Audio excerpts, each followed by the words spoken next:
Probably because I'm a professional psychologist, I get the question a lot about what to do about depression. I'm not going to get clinical on you today. I want to give you some very practical things that you can do.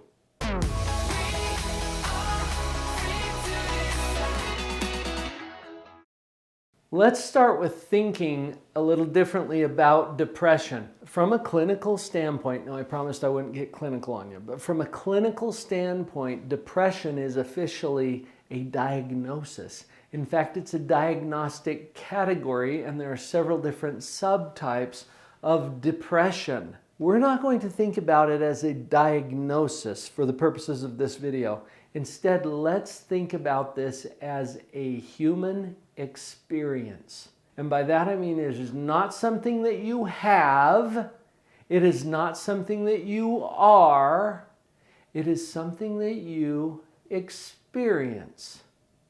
Now, does that change anything for you? All too often we get into an identity that's tied up. I am depressed.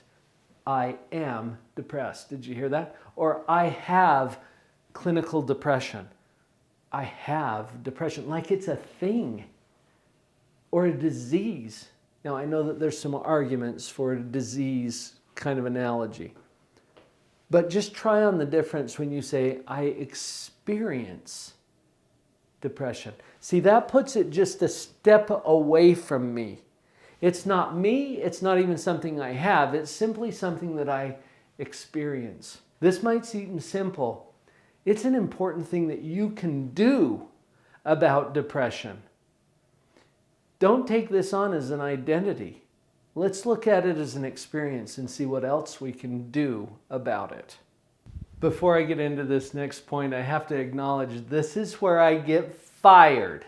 So if you've got the fortitude to hang with me, consider this for a minute. Depression is often supported and maintained by a stubborn and even prideful adherence to certain beliefs or thoughts. I'm not even getting into the chemical component of depression right here because I don't meaningfully separate those in my mind. Every experience we have has a chemical component to it. Every thought, every feeling, every belief is encoded in our nervous system with the help and facilitation of chemicals. So I'm not denying the chemical component. I'm getting down to some of the root causes of depression, which have to do with thoughts or belief patterns that we hang on to and we don't even realize we are. Let me give you an example. I have an opinion about you. I do. Now, I am a professional psychologist, and I have an opinion about you. I'd be even happy to share with you what that opinion is. I think you are a good person who's doing the best that you know how to do with what you've currently got. That's my opinion about you. Now, you might be thinking, Dr. Paul, you don't even know me. Well, maybe I do and maybe I don't. But I've still got an opinion about you. Notice this. You have an opinion about you, don't you? Yes, you do. Now, does your opinion match mine? Probably not. Who's right, me or you? Now, this is where you're going to see some interesting things going on in your mind. The underlying belief pattern has you holding on to your own opinion above mine, and I am a professional psychologist. How prideful is that? You think your opinion is more accurate than mine? Now, whether it is or it isn't is not the point here. I just want you to notice that you hang on to your own opinion above virtually any other opinion, including mine. But what about the people who love you? What about the people in your family? What about the people who do know you well and who have a very positive opinion of you? Does your opinion match theirs? Probably not. And who's right? Just notice that you're hanging on to your own opinion. Okay, I'm not even asking you to change it, but notice that you're doing it. These prideful beliefs and thoughts tend to perpetuate depression. And you don't have to change it, I just want you to notice it. Can you see why I get fired for this one? People don't want to hear it, but I got to tell you the truth so that you can figure out what to do about it. In the interest of getting some practical strategies for what to do about depression, what if? Let's play with that for a minute. What if? It's a consideration, all right? I know a lot of my colleagues are really big on affirmations. There's places where I like to use those in my practice as well. Let's put affirmations aside for a minute. That's kind of an old, worn out idea. And let's go to considerations instead. What if I were good enough? Meaning, what if I already am good enough? Now try that on for a minute.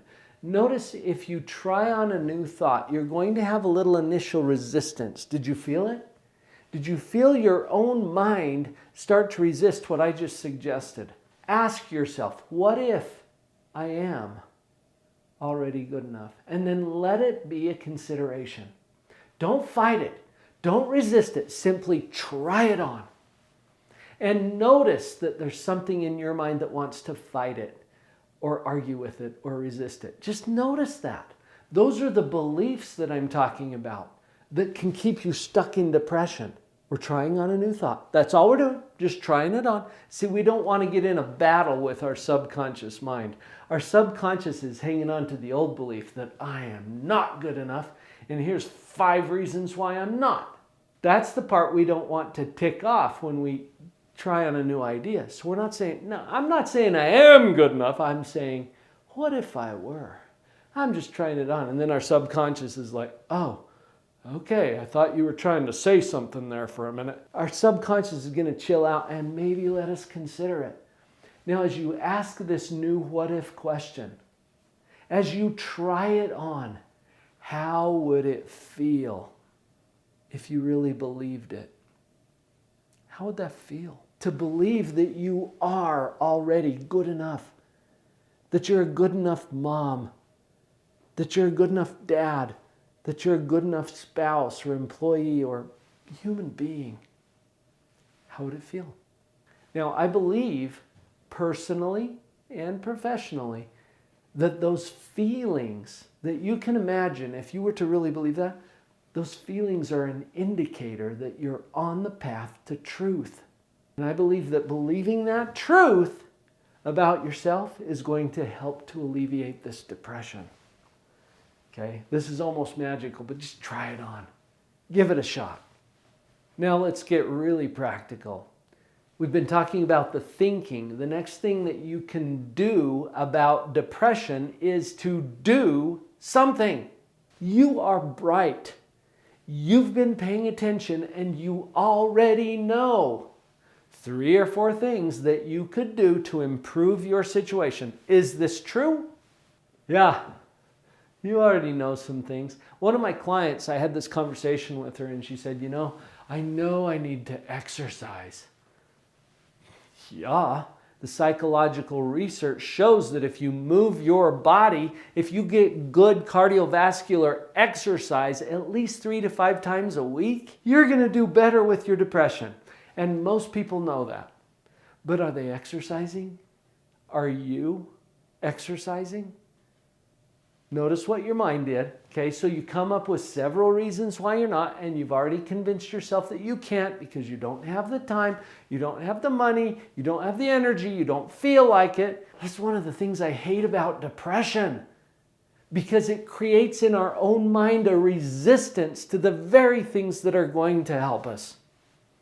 You know that you need to exercise, eat a balanced diet, connect with people socially. You already know all these things. So this strategy is that you actually do something.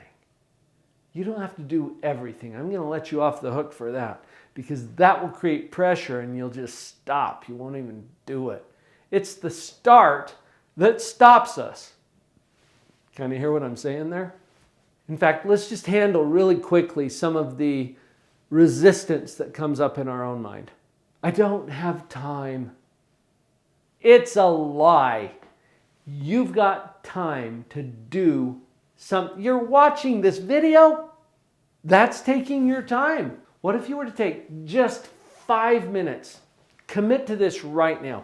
5 minutes as soon as you finish this video. Take 5 minutes to do whatever occurred to you that you need to do when we had our conversation just a moment ago. If it's exercise, for example, exercise for 5 minutes. You might think, well, I can't go to the gym. I don't even have my shoes on, whatever. Okay, do what you can with what you have. And if it means that you stand up and sit down 3 times, if you're in a wheelchair, get your arms moving. If your arms don't move, move your legs or whatever you can move. Do something, okay? And let's just abandon all of the excuses and do something. Even if you can only do 5 minutes. And you might be thinking, well, 5 minutes isn't going to make a difference. Yes, it will. Psychologically, it'll make a huge difference. And even physically, you got to start somewhere. The only place you can start is from where you are right now. I don't have time? Always a lie. You've got time. You're going to spend the next 5 minutes after this video doing something, guaranteed. Choose what you're going to do and direct it. You with me? Here's another one. I don't feel like it. I've already addressed this because most of what would help you, you don't feel like doing. Folks, that's the weather report. It is simply the weather report. It's as if you were to walk out your front door and, oh, it's raining. It's snowing. It's 115 degrees outside. Whatever. It's simply the weather report. You still get to go do whatever you're going to do. We had a saying in Finland. When I was living in Finland, it got cold. I mean sub-zero temperatures on a regular basis. And there's a saying that there's no such thing as bad weather, only inappropriate clothing. That's what we're talking about, okay? You dress up, bundle up if you have to, wear a hat, I don't know, do what you need to do it anyway. How you feel is simply the weather report, and I know you're not going to feel like doing some of these things, but you've got to. I don't know any other way past that. You have to actually take the action. Thinking about it, not going to get you there. It's important, but it's not sufficient. You've got to actually do something. I don't have time is a lie. I don't feel like it is simply the weather report. And whatever else comes up for you, let's just handle it and move forward. You got to do something. And this is on you, but you don't have to do it alone. You've got a lot of support. I'm here to support you. Rewind the video and watch it after you do your 5 minutes. Okay? You can do that. You can hire a coach or a therapist. You can get into a support group or a mastermind. Do something. Let's team up on this and move forward and do something about depression. I told you you're not alone, and you know you need to do something. Let me give you some resources. You may not even be aware of the powerful resources that are available to you, and it's just a click away. Come over to Live on Purpose Central. I built this for you. There's a link in the description, go.liveonpurposecentral.com, where you're going to find courses and events and discussion groups and even live office hours with me. You can pop in and ask me personally any questions that you have. Lots of resources. Come check it out. Go.liveonpurposecentral.com.